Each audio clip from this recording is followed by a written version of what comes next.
तो मेरा स्पष्ट मानना है कि हम पूरे प्रदेश का कोऑर्डिनेशन बनाए हैं। सतीश दास जी के संयोजक में 6 दिन का धरना दिए हैं।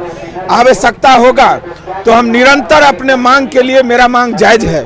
मेरा स्पष्ट कहना है, जब उसी नियम परिनियम के तहत मेरी बहाली हुई है, एक लाइन में मेरी नियुक्ति को परमानेंट कीजिए, अस्थायी कीजिए या 65 वर्ष कीजिए, समायोजन कीजिए। जब तक जो है मेरी मांग नहीं होगी, हम लोग जो है अनवरत जो है आंदोलन करते रहेंगे। नमस्कार, मैं विष्णु नारायण द जनताना के लिए पटना से, पटना के गर्दनी बाग धरना स्थल से। बिहार में इस बीच शीतकालीन सत्र चल रहा है। शीतकालीन सत्र काफ़ी हंगामेदार है और हम जब इस समय गर्दनी बाग धरना स्थल पर आए हुए हैं, यहाँ कुछ लोग जो बैठे हुए मिले, जो हमारे साथ अभी खड़े हैं, वो दरअसल गेस्ट लेक्चरर या गेस्ट शिक्षक कहे जाते हैं। बिहार के अलग अलग विश्वविद्यालयों से संबद्ध जो कॉलेजेस हैं, विश्वविद्यालयों के भीतर कोई 3 साल से, कोई 4 साल से, कोई 5 साल, 7 साल से पढ़ा रहा है। और गर्दनी बाग धरना स्थल के बारे में जो थोड़ी बहुत चीज़ें मुझे पता है वो मैं बताता चलूँ कि यहाँ इस वक्त गर्दनी बाग धरना स्थल बहुत गुलजार दिखाई दे रहा है, मगर ये गुलजार होना उसके लिए अच्छा नहीं है। मतलब यहाँ अपनी समस्याओं के लिहाज से ही कहें कि दिल्ली का जंतर मंतर है, तो पटना के जंतर मंतर पर आने की क्यों ज़रूरत पड़ी आप लोगों को? देखिए, ये हमारे संयोजक है डॉक्टर सतीश दास जी। ये बीएन मंडल से आते हैं। ये बिहार यूनिवर्सिटी के अध्यक्ष हैं। हम लोग 9 यूनिवर्सिटी में जब सरकार का किरकिरी हो रहा था, ये कहा जा रहा था पूरे देश में कि बिहार प्रदेश में डिग्रियां बांटी जा रही है, शिक्षक का अभाव था, अकाल था।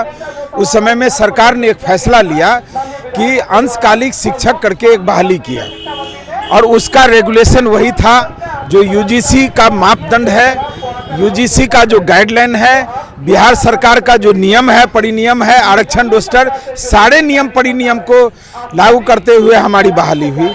उसके बाद जो है 2015 में भी बहाली, 14 में भी बहाली हुई, 18 में भी हुई, 19 में भी हुआ।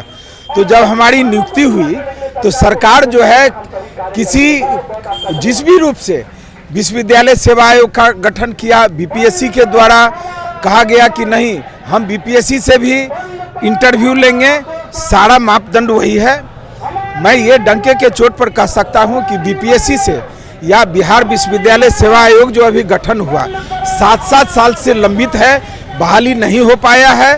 जितना पारदर्शी ढंग से कम समय में विश्वविद्यालय के स्तर पर जो कमेटियां बनी हुई थी, वही नियम परिनियम और वही गाइडलाइन को फॉलो करते हुए जितना ट्रांसपेरेंसी ढंग से काम की मतलब नियुक्ति हुआ, और पूरे प्रदेश में, बिहार प्रदेश में जितने पुराने शिक्षक हैं सभी पदाधिकारी हैं और निष्ठापूर्वक 90% महाविद्यालय का सर्वे करा लिया जाए तो अंशकालिक सहायक प्राध्यापक के बदौलत महाविद्यालय चल रहा है। शिक्षण संस्थान का हर वो काम करता है जो वो विश्वविद्यालय सेवा आयोग से 1 मिनट सर जी आए हुए, तो वो जो काम करते हैं वही हम भी काम करते हैं। तो मेरा स्पष्ट मानना है कि हम पूरे प्रदेश का कोऑर्डिनेशन बनाए हैं। सतीश दास जी के संयोजक में 6 दिन का धरना दिए हैं। आवश्यकता होगा तो हम निरंतर अपने मांग के लिए, मेरा मांग जायज है। मेरा स्पष्ट कहना है, जब उसी नियम परिनियम के तहत मेरी बहाली हुई है, एक लाइन में मेरी नियुक्ति को परमानेंट कीजिए, अस्थायी कीजिए या 65 वर्ष कीजिए, समायोजन कीजिए। जब तक जो है मेरी मांग नहीं होगी, हम लोग जो है अनवरत जो है आंदोलन करते रहेंगे। सारी चीज़ें अच्छी हैं, जैसा कि सर कह रहे थे, सर से बातचीत में निकला, तो फिर आप लोगों को क्यों इस तरीके से हटाया जा रहा है? बहुत अच्छा सवाल किया आपने। ये तो सरकार की सोच पर निर्भर करता है।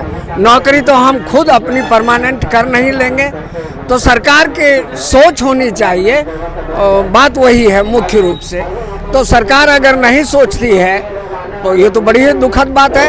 आप देखिए कि एक तरफ जो अतिथि सहायक प्राध्यापकगण हैं या अतिथि शिक्षक हैं विश्वविद्यालय में, वो पूरे यूजीसी नियम के तहत, बिहार सरकार के नियम तहत, रोस्टर प्रणाली के तहत सारे पैरामीटर को पूरा करते हुए, अब बात बची चयन की प्रक्रिया। तो जो चयन की प्रक्रिया में विश्वविद्यालय का जो हर एक विश्वविद्यालय का अपना जो चयन समिति थी, तो वो समिति का स्टैंडर्ड वही था जो अभी विश्वविद्यालय सेवा आयोग का है या पहले बिहार लोक सेवा आयोग का जो हो रहा था, तो डिफरेंस तो कहीं नहीं है। डिफरेंस एक है कि जिस तरह से अभी आयोग बहाली कर रही है अस्थाई शिक्षकों की, उससे ज़्यादा पारदर्शी ढंग से जो है अतिथि शिक्षकों की बहाली की गई विश्वविद्यालयों में। इस आयोग से जो बहाली हो रही है और पारदर्शिता के कारण उन पर कई आरोप लग चुके हैं, माननीय विधायक लोग भी आरोप लगा चुके हैं, तो आप तो उसकी ओर देखते नहीं हैं। और हम जो यहाँ पर आपकी सेवा करके, जब संकट काल था शिक्षा में, शिक्षकों का घोर अभाव था, तो आपने मुझे बुलाया, कुर्सी दिया, जो ही पैसा वेतन देते थे, लेकिन अब आज अस्थायी नियुक्ति करने के बाद हमें आप यूज एंड थ्रो जो ग्लास होता है चाय पीने वाला, उस तरह से फेंक रहे हैं। ये कहाँ की नीति है? क्या यही सामाजिक न्याय है? क्या यही विकास होगा? बिहार में जब बिहारियों को नौकरी नहीं मिलेगी तो बिहार का कैसे होगा विकास? बता। अगर इस बीच जो एक नए शिक्षा मंत्री आए हैं, क्या उनसे आप लोग जाकर के मुलाकात की आप लोगों ने? क्योंकि फिर से नीतीश कुमार तो मुख्यमंत्री यथावत बने हुए हैं, मगर दूसरी ओर जो शिक्षा मंत्री हैं वो अब राजद के खेमे के हैं। क्या कभी कोई बातचीत हुई इस बीच? हमारा शिष्टमंडल सभी 9 विश्वविद्यालयों के जो अध्यक्ष हैं वो मिल करके एक शिष्टमंडल के रूप में संघ की ओर से माननीय शिक्षा मंत्री प्रोफेसर डॉक्टर चंद्रशेखर जी से हम मिले थे। उन्होंने अपने कार्यालय में हम लोगों से बात की।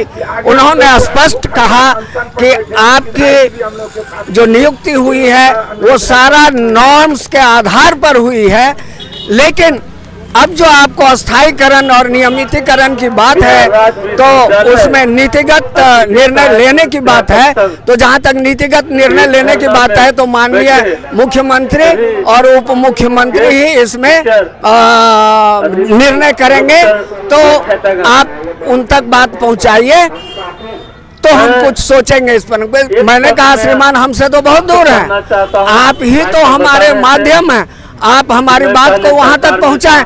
हम तो पहुंचने में अक्षम हैं, हमको तो परमिशन भी नहीं मिलता है या उधर से कोई वार्ता भी नहीं होती है। जहां तक उनका मुख्यमंत्री सचिवालय है तो वहां पर जाकर हम लोग अपनी बात कई बार रख चुके हैं। अब यहाँ पर तत्कालिक संकट जो है हम लोगों के साथ कि अस्थायी नियुक्ति होती जाएगी, हम लोगों की सेवा समाप्त होती जाएगी।